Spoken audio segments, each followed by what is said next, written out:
কাউকে দুঃখ দিলে তোমাকে দুঃখ পেতেই হবে, সেটা আজ হোক অথবা কাল। এটাই অতি বাস্তব। একটা মানুষ তখনই একা থাকতে পছন্দ করে যখন সে দেখে সবাই তাকে ঠকায়। সে অনেক ব্যস্ত, যে ব্যস্ততায় আমাকে অনেক দূরে সরিয়ে দিয়েছে। দোয়া করি সে অনেক সুখী হোক। আমি না হয় আমার মতো করে থেকে গেলাম আমার সেই অন্ধকার ঘরে। কলিজায় জায়গা দেওয়া মানুষগুলোই একসময় কলিজায় আঘাত করে চলে যায়। এটাই বুঝি বাস্তবতা। দেখে আমার আসে না যেন তোমার চোখে পানি। হঠাৎ করেই দেখবে তুমি হারিয়ে গেছি আমি। আমি তোমার নিরাময় ছিলাম আর তুমি আমার রোগ হয়েছ। আমি তোমাকে বাঁচিয়েছিলাম আর তুমি আমাকে হত্যা করেছ। তোমার শহরের কোণে কেউ মায়া জন্মায় কি?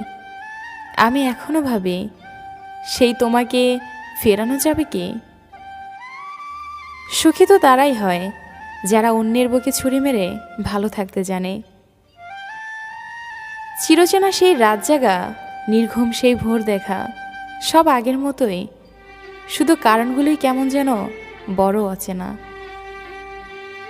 ভালো আছি ভালো থাকার নাম করে। যে চলে যেতে চায় তাকে যেতে দিন।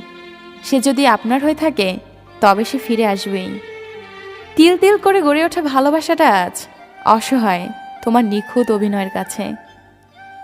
আমাদের নিয়তি সত্যি অদ্ভুত, যে হৃদয়ে থাকে সে ভাগ্যে থাকে না। কাল থেকেই তোকে ভুলে যাব এটা ভেবেই দিন কাটছে।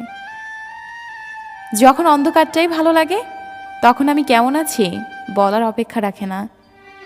তোকে ছাড়া ভালো থাকা আজও সম্ভব হয়নি, তবে প্রতিনিয়ত ভালো থাকার রিহার্সাল করে যাচ্ছি। বেঁচে থাকতে হলে লড়াই করেই বাঁচো, জীবনে সার্থকতা আসবেই।